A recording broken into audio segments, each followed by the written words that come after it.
Hello, hello everyone. Hi Welcome. guys. Thank you very much for joining us. For those of you who are able to join live, we are super excited today to have our guest author, educator, Yenniffer Nuñez, who's written an amazing book for children on dementia. We wanted to kind of explore, how she came to write that book and what it can tell us about how to navigate dementia, leveraging or using what we know about emotional memory. So yeah, maybe Yenniffer, can you just tell us a few words about what inspired you to write this book? Okay. First, foremost, thank you so much for having me today. Hello to everybody that's tuned in. Thank you for taking time to join in. So, one of the reasons why I wrote my book is because I'm dealing and have been battling with my father for the last 5 years now that has dementia. So, one of the things is seeing my little girl, who's now 7, questioning me at that time and still now why her grandfather, my Papito, could not remember her and why he would confuse her and still does by calling her my childhood nickname. Are you still able to hear me? Yes, Okay, go on. Sorry about that. no worries.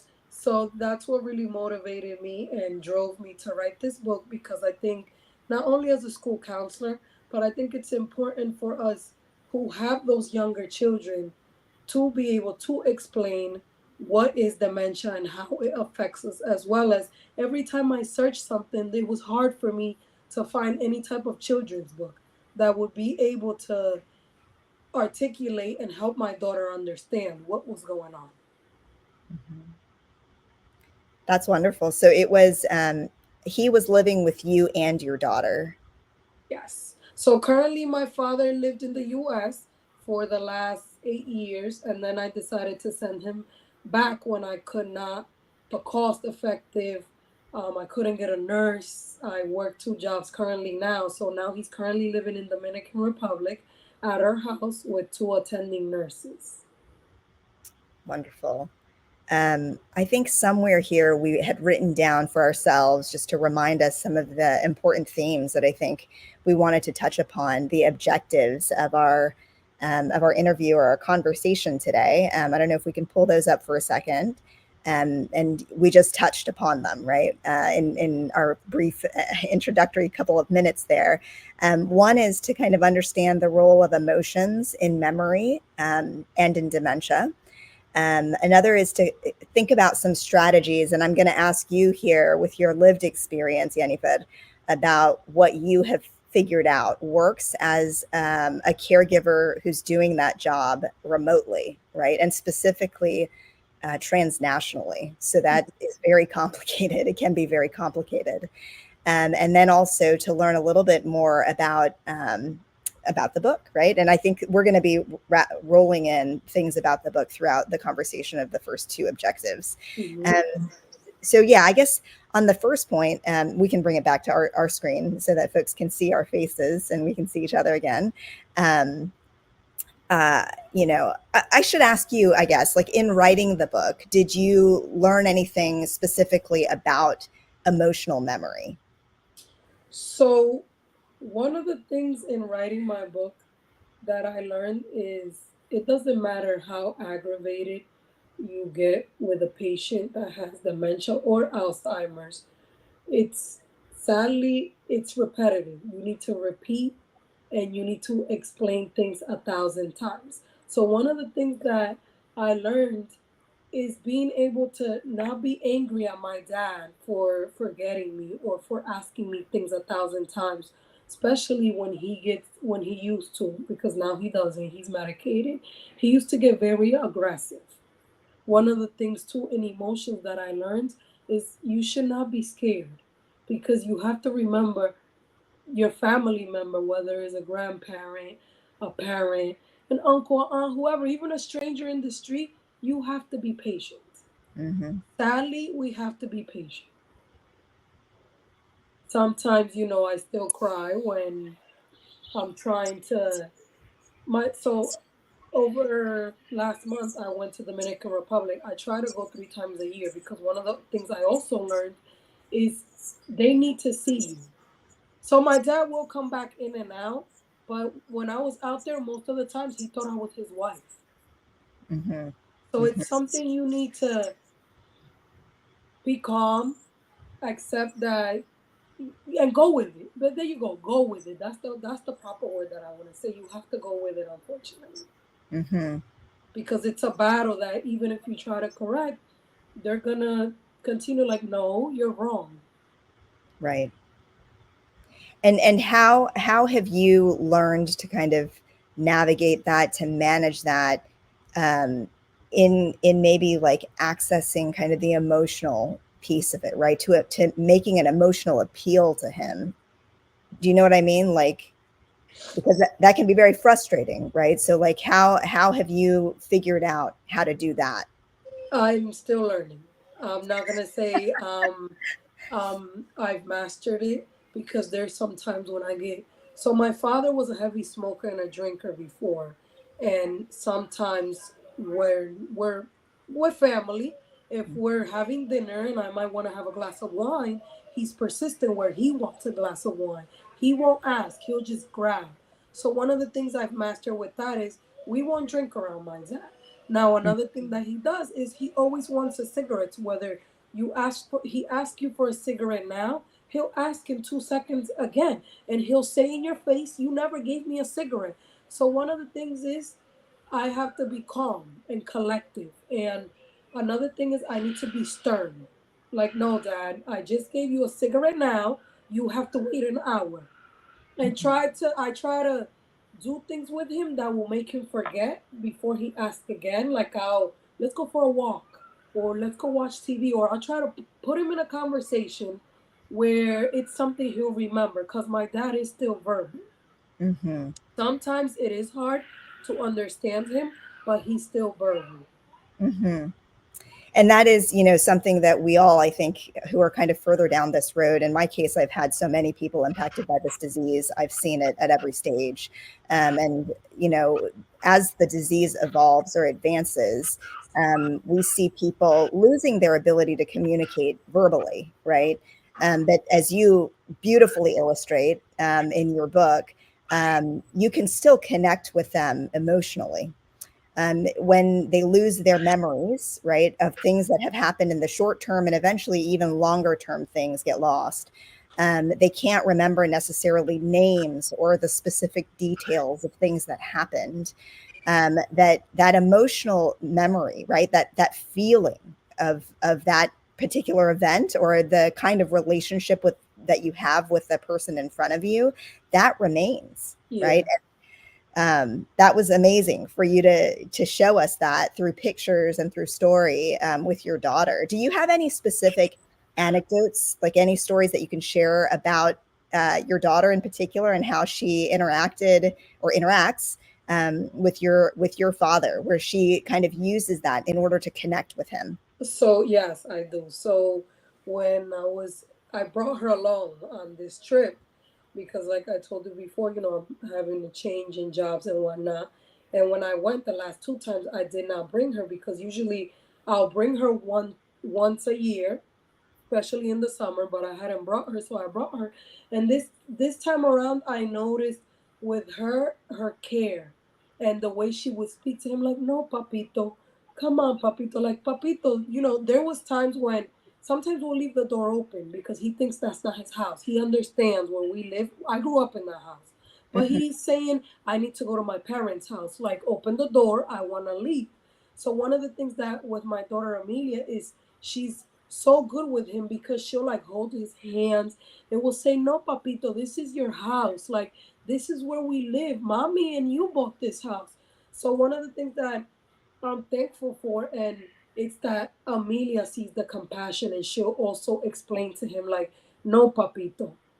So one of the conversations that, and I did record that, is where he's saying to her, you're my little girl, beba. Why are you not in school? Where were you? I've been looking for you. And one of the things is when she goes around to play with my nieces and nephews around the area, he's, come on, Where you going? Come in the house. Come in the house. So he's very protective because he thinks it's me, and she understands I'm not her, and she knows. Because at the beginning it was hard for Amelia. She would yell at him, "I'm not Beba. Stop calling me that. That's not me." So it took time. I also think it's with age because when his dementia started, she was 4. Now she's 7. She's understanding a lot more, and she also sees me and the caretakers and how we treat my dad. Mm-hmm, mm-hmm. That's amazing. It's so wonderful, I think, to have the whole family, insofar as they want to be involved, right? To have the whole family really involved in the care of our loved ones who have this disease. I think for so many reasons, like it unburdens a little bit the emotional weight of all of it for the primary caregiver to have other people who can also provide that kind of relief, but also um, yeah, I don't know, to just know that you're kind of sharing this experience with other people in the family, whether it be children or siblings of yours or other family members, extended family members. I think it is so important. This does turn into quite the family adventure, like, and so it's amazing that you have that.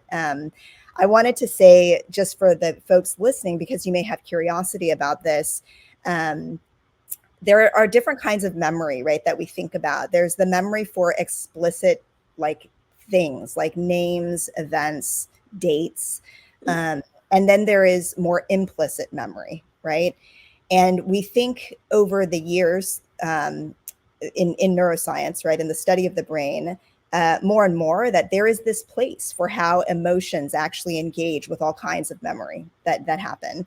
Um, so it's actually, it's super powerful what you can do with emotional, with emotional, actually, like, kind of responses that people will have to certain stimuli in order to continue to connect and communicate with them, to get them to do the things that they need to do for themselves and that you need them to do as their caregivers. And so even while they're losing their language abilities, right, over time, they're not able to hang on to explicit memories, things that you say, like, you need to do this. If you can kind of make that appeal emotional in the moment, often we're able to get people to actually kind of accommodate our requests. And yeah, it can be very powerful. I'm often telling people that, like, you need to think about how you emphasize in words and action, love and safety, right? Which those two things, I think, are very intertwined. We feel safe around those we love. And I think when your brain is degenerating in dementia, that is something that you lose, is that feeling of safety and security, because everything is so distorted. All of those things coming in from the outside, what you're seeing, what you're hearing, your brain is actually doing all of the interpretation of that information. It's so completely distorted. And then you can't hang on to memories that you're making in the moment. And so then everything is just very mixed up, and it's very scary. For the people who live this condition, there's no doubt. And I think that is often what makes them behave the way they do, which to us can be very frustrating, right? But it is, it's like, I don't think any of us would behave differently. Like, if we're all freaking out because our brains are very mixed up, what we need are the people around us who can constantly reassure us that we're safe, that we're loved. And again, I think this is what you do so well with that book, is show kids how they can do that, how they can create that environment. It sounds like you're doing a great job with Amelia and the way that she is learning to engage, right, as she grows older, especially with your dad. Yeah, so I wanted to ask, do you have anything else that you want to share there about, like, the emotional experience of caregiving, the emotional memories, that maybe you've built with your dad, maybe what has motivated you even in your relationship with your dad to assume care for him? So, I already mentioned that I know people get frustrating and it's completely normal. I've learned to accept it. But I also want people to know that I know we all tend to feel alone. So we're two, and I'm the only one navigating my dad's dementia, and it's hard. And I know you feel alone. And one of the things is whenever you do feel alone, what helped me, it hasn't completely helped me, but what I advocate for and my mental health is always speaking to somebody, whether it's a therapist, whether it's through Prognos, through you, which I'm so thankful that I found you because I follow all your posts and I read. And it's just the hope in knowing that everything you're doing works. It's working. Just continue to do it and take it day by day. It doesn't matter that you get angry with your loved one, and you should not feel upset about it at the end of the day because this is hard and this is something nobody prepares you. And even though you carry that weight on your shoulders alone, just know we're here and we see you and we understand you. Mhm. I have a question for you. I think it kind of will speak to your relationship with your dad, but also like, um, you know, I'm going to refer to maybe the other kinds of relationships that we've seen, and maybe there is some of this in your relationship with your own dad, and be as vulnerable as you feel comfortable. But we have caregivers who have chosen to care for their loved ones when they've had very complicated relationships with them. And that makes it, I think, even more emotionally challenging Mm-hmm. because there is a lot of resentment, there is a lot of baggage in those relationships, and yet they have decided that they are going to take this on. Um, so, what has that been like for you? Do you feel like your relationship has been mostly super positive with your father, and so you feel very motivated from that angle, or what has that been like for you? So for me, it's a sad experience because one, I'm a daddy's girl, and I grew up with my dad. So I would do anything for my dad. If I can give my dad my brain so he can be better, that's how far I would go for his love. Because in not just in writing my book, everybody who knows me, he was my mom and my dad for many years. Mhm. I didn't meet my mom till I was 8. And if my mom was the one who had this condition now, I would step up to the plate because even though I am resentful towards her for growing up without her, for still not having a bond with her, she's my mom at the end of the day. And I'm appreciative that she's my mom and she's Amelia's grandmother. So for all those who are at this rate now and have not had the relationship I have with my dad, I just want to say thank you because I know it's hard and there's nothing that I can say to make you feel better, but you also have to learn to forgive. And that's one of the things I've done with my mom. So Mhm. with my mom, yes, she doesn't have the same condition. And her father, my grandfather, has Alzheimer's. He doesn't speak at all and he can barely walk. But it's like I see how hard she is with him. And I understand her in a way, even though it frustrates me, because it's like, come on, he's your father. He's your father, and you're still, but that's just who she is. And I've learned to accept it, unfortunately. So at Mhm. the end of the day, if you're stepping up for this role to care for somebody who you did not have a good relationship with, just know, you know, I try to stay away from being religious because not everybody's religious, but I'm Hispanic, so I can't help it. Just know God is there and God is watching. Mhm. And all you're doing, remember you're doing it for you. You're not doing it for him or for her or for your parents. You're doing it because you know what kind of person you are and you know your heart. Mhm. Thank you for that. I think it is what is remarkable, and it's not uncommon, is that sometimes in these cases where people feel like they've been, kind of emotionally abandoned by parents when they were younger, and now they've decided to care for them in their old age, and with dementia, um, they, in the best of all circumstances, and it does happen, people come to this place where they feel that this experience, actually, as hard as it is, has been healing for them, right? To be given a second chance. And I think in these cases also, they have learned to manage their loved one who has this disease.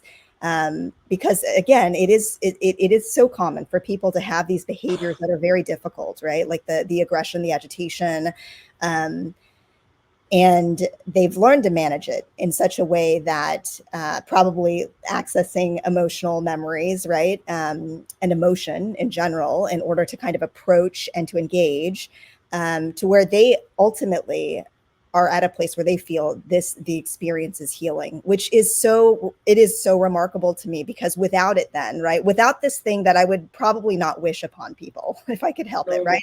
If I Yeah. could help it, I would get rid of all of the dementia in the world. Yes. But nonetheless, it is here, and for these people who have this, they will say it themselves. It's kind of like this second chance, right? To have a different kind of relationship with their loved ones. That's really kind of amazing to me. And yeah, in those cases, of course, it kind of has overall gone well, right? Like that they've been able to cultivate the kind of care and love with this person who's now losing some of their faculties, that they never had before. Yeah. Anyway, so I wanted to kind of move to our second topic, which is the transnational caregiving. So when did you make that decision to decide to kind of move your father to the Dominican Republic, and what went into that decision? So my father had a stroke and he could no longer work, and he was living here with his wife. And one day an accident happened at work and he freaked out and he told me, Beba, I need you to buy my plane ticket. I gotta go, I gotta go. And he had been acting crazy already, so I called it that. And he was speaking in tongues. He was speaking like Haitian. And we were like all confused, like, what is going on, Pa? So he goes home. Then I get this call that he's not doing well. So my first instinct is I buy a plane ticket and I go with my family to Dominican Republic. And that's when I bring him to the doctor. I do all these tests and I find out he has a brain tumor. He has a non-operable brain tumor, which is causing his brain loss. Wow. And he has other complications because, as you know, Hispanic, older, doesn't go to medical appointments, doesn't afraid to go see a doctor, and that's why I decided to keep him there. I just after that, I Mm-hmm. decided to just keep him there, um, and decided to get one nurse. I started with one nurse because his wife was still caring, but now she completely left. After a year, she left him. So now I had to get two nurses and eventually full-time care because I was scared. Yeah. He started talking to people and wanted to go home and saying his parents, he needed to see his parents, and his parents are dead. They've been dead since the 90s. Yeah. So it was hard, and that's what made me do it. And also the fact that I couldn't have him here. I tried, I looked for services, but because my dad was only here 7 years, he didn't have enough Social Security credits. They wanted him to become a U.S. citizen for disability, which he isn't. It was awful. So I was like, you know what? I'll get a second job and let's just keep him in DR. Yes, it's a little bit cheaper, but it's not cheap because it's still care. His Yeah. medicine, I have to get him full time medicine, especially. So, my dad, they give him schizophrenic medicine because it was a point where, thank God, he's never been violent. But when he gets angry, he was lifting things and throwing things and screaming and saying bad words to people and even throwing rocks at people. Mm-hmm. So that's one of the reasons why I opted just to keep him there. And I'm sad because I wish I can leave work now and go visit my dad where he in a home or if he was at my house being cared for. But quite frankly, I can't afford it here. I cannot. Mm-hmm. Yeah. So It that's sounds. one of It the sounds. issues. Oh, go ahead. It's a big financial responsibility. Right. Right. Yeah. I mean, it sounds like there are many things that kind of went into that decision to send him back. And yeah, I can't fathom I can't fathom caring for someone that's that far away. One question I had for you in follow up is like, um, how have you utilized technology, or maybe the people who are actually there in person with him and communicating, with him through them, um, in order to still stay connected to your dad, right? Because as we talked about, like, this emotional connection is so profound. What I didn't mention earlier is that emotional memory, where emotions get processed in the brain, it's like it's this small, like, almond sized thing in the brain called the amygdala. And it's like so amazing because that thing is so powerful and so interconnected with every other part of the brain, such that every kind of learning and memory is happening with respect to also how emotions are integrated in that process. um, but when you're no longer in person, kind of present, it's harder, right? That emotional connection is harder to continue to sustain and to grow, and to leverage, right? Like to use to get people to kind of do what you need them to do, and to feel like they're safe, and yeah. And so they can continue to live like meaningful lives, right? And Mhm. not be kind of scared all the time and frustrated all the time. So how have you done that? Like using technology or using communication through relatives or Mhm. through the nurses? Yeah. So, um, obviously, I have cameras all over the house, including his room.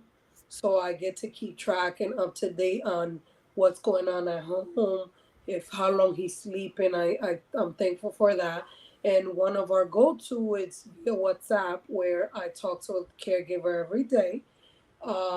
I send pictures every day. I try to speak to my dad every day if he's having a good day, obviously, because a lot of the times my dad can sleep all day.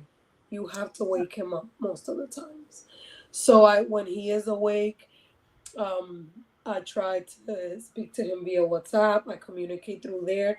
And important events, like I graduated in May, so she broadcasted the piece where I was walking through the stage. I Mm-hmm. also, I up to date pictures, at least, obviously not every month because it'll be a lot, but every time I go back, I bring pictures and I have them all throughout the house. Mm-hmm. So those that's another way. But definitely through WhatsApp, it's our major via communication. Every time I see something on Amazon or I hear about it, I try to buy it for him, whether he loves Domino's. Mm-hmm. So I have like my cousins and I have friends, and one of my caretakers, she's actually my cousin, his niece, his Mm-hmm. brother's daughter, and he doesn't know that's his niece because he thinks that's her sister. So he's used to seeing her daily, which I'm thankful for, and he calls her Carmen. And Okay. Carmen died in the 80s. Yeah. Yeah. So I'm thankful that she's there. Before it was not her, it was two different nurses, and I didn't have the best luck in having somebody who would be there fully or routinely. And I also didn't have somebody because I didn't. What drove me to put cameras at home is I didn't have people who I could trust with him. One Mm. of my caretakers would leave him alone most of the day. There were days he wouldn't eat Mm-hmm. or drink water. So that's what I had to do to be up to date and keep track of my household and of my dad.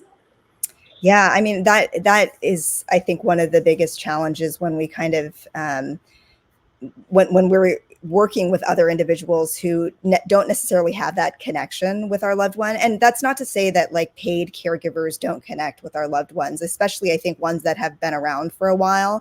They do, I think, eventually really care very deeply for the people that they are paid to care for. But it's not the same, right? It's not the same as the daughter or like the granddaughter being No. there with him and loving on him. And so what we can do to kind of recreate that, I think, is so important. It's not the same, but it's important to do as much as we can, I think, in that respect. um yeah. Gosh, what was the other topic that we were supposed to cover? I forget now. um yeah, it's not coming to That me. you told me about the transitional and the Oh, well, time. yeah, I guess we were talking about the book. How has Amelia felt about that book? So Amelia loves it because she thinks she's famous. So I read my book at her school during Hispanic Heritage Month. I read the Spanish one and she loves it because she tells everybody my mom wrote a book and this is me and my grandfather. This is my Papito. So she loves it. And one of my joys is when I get her to read it, when she reads it to me or when she's telling people what's going on in the book. That's incredible. I love that because I do feel like there's just not enough representation. No, there is not. No, I'm like telling you, you can go on Amazon, or anywhere and just Google children's book on dementia, and Yeah. you only get that elephant book that was written in Spain. The elephant that loses his family. That's the Yeah. only dementia kids book you're gonna get. Yeah, when I looked, yeah, there's just so little that is out there on this topic in a way that's approachable for children. And I don't know, I the way I raised my children too, it was like to not hide from them what the world Yeah, is. Um, I mean, I might frame things a little bit differently than I might with an adult, but I didn't want absolutely. yeah, I didn't want to hide from them the realities of the world. And in this case, I think it's actually really important. And ideally, for them to be involved, it makes as I said earlier, it makes the whole experience, I think, a lot easier in some ways. Maybe more challenging in some ways too, but I think that overall it's better to have more people aware and engaged in the care of our loved ones with this disease. So I love to see that especially that you wrote it in Spanish, and that you had it illustrated in a way that was just like, completely integrated, like the culture from Oh which my, dad that's comes. Yeah. yeah. So I was thankful enough to find an illustrator who brought my vision to life, because one of my things was I wanted to integrate my culture, my Uh-huh. Dominican culture, and the way I saw things and Amelia saw things. Yeah, that's absolutely amazing. For the people who are joining us, you might not be aware, we're often talking about this in prognosis because it's something that really drives us to do the work that we do in the way that we do it. And that is that the global South, what we call the global South. So this is like Africa, Latin America. There is disproportionate incidence of this disease in those countries, and there are also not as many resources, right? Like you find much less about dementia in Spanish than you do in English. Um, Yes. and for I'm sure the many different African languages, right? Like there's just like almost nothing in But those. one of the issues with that I've noticed, I can only talk about my culture, is that we're not educated, at least Dominican descent, we're not educated. Because one of the things with my family that I see, or with anybody who speaks Spanish around me and they're older, like my mom's era, they'll say they got the disease of the crazies. No. That's so they say my grandfather, he's crazy. He's got the crazy. No, Yeah. that's not what it is, and you're wrong, and you need to educate yourself. So that's one of the things that I do when I hear my mom or anybody in my family saying no, because he's got the crazy disease, the crazy.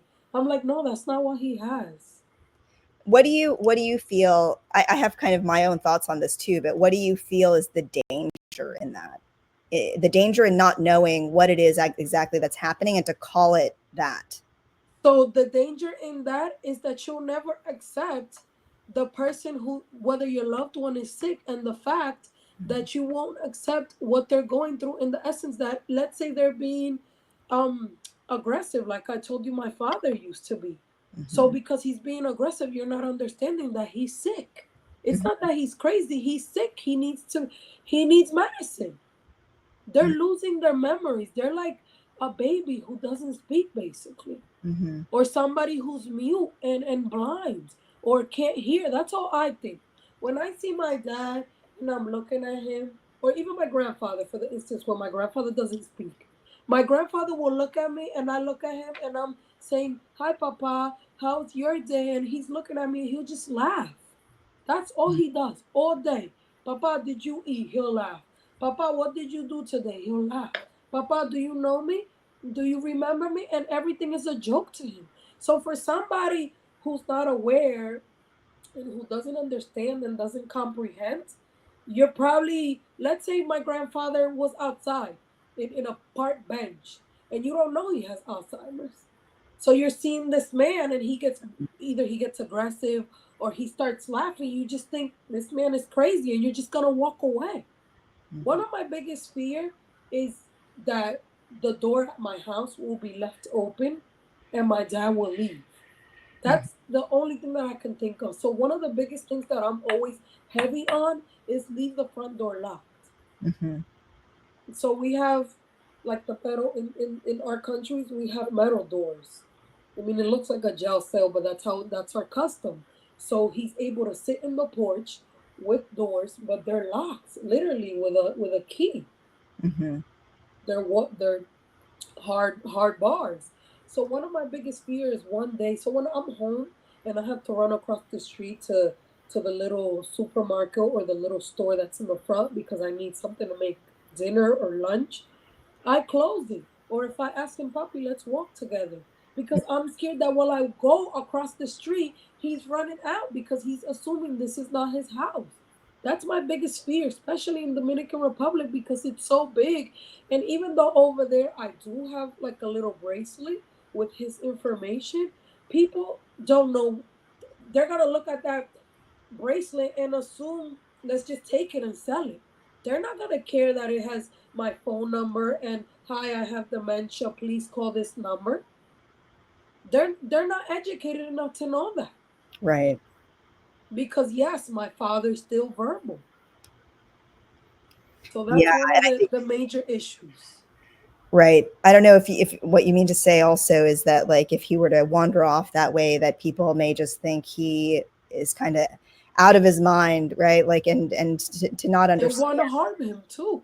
Right. Because let's say, God forbid, he gets loud or aggressive with somebody on the street, they're just going to want to get aggressive back Right. because they don't know. Right. Yeah, and this is a big challenge, right? Like, both for our families and understanding that this is a disease, that there are things that we can do to slow down the progression and to better manage the symptoms so that the person themselves who's living it is in less distress. Because, as I mentioned at the beginning of the conversation, they are often in distress about what they are perceiving of the world because it is very messed up in their heads, right? And so, and that's not their fault. It's a product of the disease. And so for our families to not understand that, then they lose the opportunity to actually do something to make it better, for everyone, for the person who has the disease and for the people who care for them, for themselves as family caregivers. And then, for society at large to not have an understanding about this too, it then makes it very difficult to feel like if something like this were to happen, right? If my loved one were to wander out into the street, that they would actually be safe because people have a collective understanding of what this disease is. No, they don't. And so you're right that I think a lot of people may misinterpret what is actually happening with that individual. They may be scared actually of that Yeah. person. And Yes. if we're scared, we are often driven to do things that can be harmful because we think we're protecting ourselves, right? Absolutely. Um, yeah, yeah. No, so these are all really, I think, important things to think about. And again, why it's important that you're out there as an author educating the people you're educating. And by the way, it's a children's book, but parents are learning from that children's book, Yes. Yes. Yes. I which I get think that is a lot. vital. Yeah. Um, yeah, and then that we're also trying to do something similar in trying to educate people using kind of the moment that we're in, right? Like that, all of us as caregivers, we're really paying attention to this stuff because it is impacting our lives every single day. Every And so, day. One of the things that I do, if you're mentioning it's impacting our lives, when this change occurred, this broke a lot of my households because all I stressed was my dad's situation. Um, and all I could think about, I would cry often. I was always angry. So that's why I'm also so big on you need to care for your mental health first. Because if you want to help and advocate for your loved one who has dementia or Alzheimer, you need to take care of you first. oh, 100%. It's funny. It's so timely because I was talking about, I gave kind of a mental health session yesterday, talking about the importance of kind of working from the inside out. Yes. That you can't show up for your loved one appropriately when you're trying to actually engage with love and care when you yourself are not attending to your own needs in that way. Because if you're chronically sleep deprived, if you're not able to get to the doctor yourself, um, it's it's challenging then, when you're trying to manage someone who has less ability, right? Like, Yeah. so you have to kind of step up more when you're the caregiver of someone who has this disease, and to be, um, you know, not meeting your own needs, that's not a sustainable situation. It's not. It's not, and this is why I emphasize so much mental health and speaking to somebody, because this is not easy. And I wish I could say it gets better, but it does not. What have you done to kind of, you and I connected fairly recently, but you've been Yeah. dealing with this disease for a while now. What have you done for your own emotional health and well-being to show up for your dad and love, to continue to do that? How have you taken care of yourself? So, like I told you, one of the things, the first thing I did when I found out that my dad is gonna lose his eyesight. So it's starting to affect him. So one of the things that I did immediately when I found out was get a therapist, because it was affecting my home, it was affecting my marriage, it was affecting my child. I was always angry. It was affecting my workplace. So I went to therapy, and I was going at 3 times a week sometimes, because I had all this way, and also it was affecting with my family. Like, I don't speak to my brother. We do not talk. I Mhm. have not spoken to my brother in 4 years, and I refuse to, simply because he left me alone. And every time it was always an argument about finances, especially, and just that he didn't care. You know, Mhm. my brother and my dad have never had a good relationship, because he always said that my dad loved me more, but it was never like that. What my dad gave me, he gave him. It's just, I want to say it's because my brother's not educated enough to understand what's going on with our father. I don't want to say it has to do with the relationship they had, because yes, my father was a drunk, but my father showed up for the both of us. When my mom left me, he was there. He was present. So one of the things is therapy, and now I keep a journal. I try to write every day, but it's hard, whether it's through pictures or through writing. And another thing is, I went to church.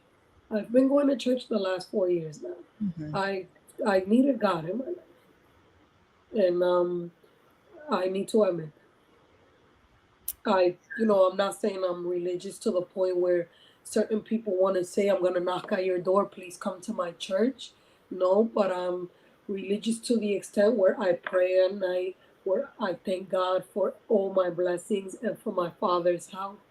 And yes, those are the things that have helped me and that I've seen a big increase with. Mhm, mhm. Yeah, I think I love that you bring in religion. You've brought it up a couple of times. I love it in particular because it always challenges me. I find that I'm while I'm a very spiritual person, being a part of kind of organized religion has not appealed to me as an adult for a long time. However, uh, my mom, who's the primary caregiver to my grandmother and also cares for my dad, who has mild cognitive impairment. So he's fairly independent still with most everything. But, there's some things that he's starting to struggle more with. She does all of that work. And I think she derives a tremendous amount of I guess, spiritual support from her religion, right? She's Roman Catholic. She Yes. wakes up every morning, is praying the rosary. And it's very common also for our caregivers in our caregiver check-in sessions, which we do every Wednesday evening. We have a Spanish language one earlier in the day. Those sessions, it comes up quite often, actually, that people, if they weren't already that way, it is something to kind of rediscover in this journey that Yeah. is so difficult otherwise. Um, yeah, so it is amazing to me, and I'm so grateful that there is something like that people can turn to, that they can access at any time of day or night. Hmm. Like your therapist, you can't access any time of day or night. A support group, even, which is what we offer, you can't access any time of day or night. Well, I guess our chat groups you can, but it's still not quite the same thing. And so, yeah, I am really I love to see that people kind of can connect over that, and it brings them a lot of comfort, and it Yeah. helps them get through it. Yeah. Is there in our last couple of minutes here? I guess if anybody who's with us wants to ask a question of Yenniffer, or of me, feel free to ask it in any of the comments. Otherwise, is there anything that you want to close with? What would you like to see, with this book? What do you want to do with this book? So with my book, I want to educate more people and educate. I want my book to reach their homes and educate their children and them. Yes, it's a kid's book and it's a picture book, but it touches everybody's heart to Mm-hmm. know, like I said in the opening statement, that you are not alone, that there's a bunch of us out here. And one of the things I emphasize is whether it's through you or through Facebook, join those Facebook groups. Because without those Facebook groups, I would have never probably written this book or been here today. And I'm very big on that. The first thing I do, I actually integrated in Facebook. Not now I show my picture, but at the beginning I've had Facebook. I have Facebook since my dad got sick 5 years ago, and I used to have like a fake name because I didn't even have pictures.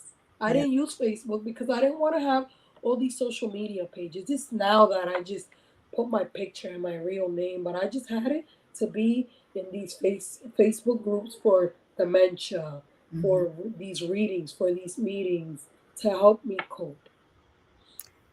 Yeah, I think that solitude, feeling alone, feeling abandoned is sadly so common for caregivers. I mean, it's unfortunately, I think, kind of part of the job, because it's hard to move around the world with another person in tow all the time, particularly as they become maybe less mobile, or maybe it's not as safe for them to be out and about for various reasons. It becomes harder for you to get them out, and so you go out less, and Yeah. you are less connected. And I think that's like exactly the opposite of what you need when you're doing this job. It's that you need to be more connected, actually, Mhm. to people who reassure you that you are not alone, and that they are actually a source of kind of practical support as well as moral support. So yeah, I totally agree with you. Any kind of support group that you can plug into is super, super important. Um, I find it challenging in some of those groups sometimes because they're so enormous, but that's Mhm. also a strength sometimes because it means that any time of day or night, if you need some comment, But um, also remember, if it gets to be too much, you can always mute those notifications. mhm, Because I know they can be overwhelming, especially when you do see somebody who you've spoken to or you see them often and their loved one passes away, and all you think right. is, shoot, this will be me one day. Or Yep, shoot, you know? yep, So just mute that and scroll up. All I do is scroll up when I see things that I don't want to see, but I don't leave those groups because they've helped me cope. yep, You know, whether it's a reading that you post or whether it's a memory that somebody else and you smile, oh, that's what I'm going through. I connected with a woman who her mother is she shipped her mother to she moved her mom to Puerto Rico and she travels back and forth like me. yep, And that's how you also make a friendship. yep, Pen absolutely. pals. New community, whatever you want to call it, that's how you learn. You learn from each other. What works from you? What are you seeing? Right, right. Yeah, a friend of mine also is similar. She has her mother. She's the primary caregiver, and she lives in Puerto Rico too. I wanted to ask you one last question before we close. There's a question that has come in, and this is about the journal entries that you had mentioned as a method of self-care. What exactly do you write in those entries, if you're willing to share, at Yeah. least? Yeah. So, I love when I go back home because as you saw, I get a lot of pictures, I get videos, and I take my dad everywhere he doesn't go when I'm not there because I drive. Hmm. So, when I'm home, I journal all my pictures, but then when I'm here back home, I write my feelings and emotions and my struggles throughout the day. So in today's entry, I'm gonna write about today. Earlier today I went to a funeral. I lost a good friend of mine when I moved to this country. Now I'm gonna write about this. I had this chat and that's really what I write about, how I felt throughout the day. Even if I don't sit down to write a full 1 to 2 pages, today is October 29th and today I felt good. Today I feel well. I spoke to Nelly. She's my caretaker at home. Papi is doing well. Papi ate 3 times because before I left, he wasn't eating. So now he's gradually getting his appetite again. Hmm. So I would write that. But technically, what I see fit to write down that day, whether, like I told you, whether it's one sentence or 2 pages, I'll write it. Yeah, I want to just show the audience here that it's very telling what Yenniffer writes in her journal. And if you do write in a journal yourselves, it's probably similar in that you are capturing a lot of our emotional experiences, right? Again, it's because those things have such salience. They're so important in our brains, and actually, I think in our body embodied experiences, what we feel in our bodies, right? Those emotions are so important, and that's what we feel motivated to capture in what we write and what we draw, right? Yeah. The art that we see in the world is not typically capturing some explicit event. I mean, sometimes it is, right? Like a battle scene or something like that.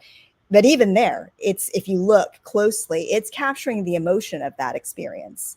And I think that illustrates so perfectly what is so important in our brains and what actually will outlast. This is why it's so powerful. It will outlast all other kinds of memory, even at the end of dementia, where so much of the brain, where you've lost so many brain cells and the person cannot speak, they may not be mobile anymore. Mm-hmm. You can still reach them through things that appeal to emotion, Yes. the music that they love to listen to that will still put a smile on their faces when they cannot speak to you any longer, right? The touch that they feel, right? Your warmth, you against their chest, like these kinds of things have this kind of resonance that will persist, and is super powerful in this disease and in general.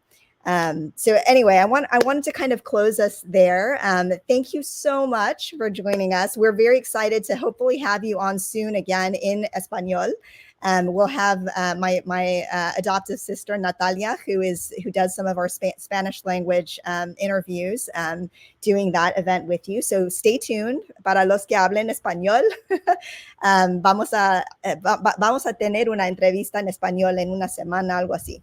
Very, very wonderful to meet you and to have this session with you. Thank you very much. Thank you for having me, guys. And it was nice meeting you both and being here today. Yes, thanks so much. Bye bye. Bye.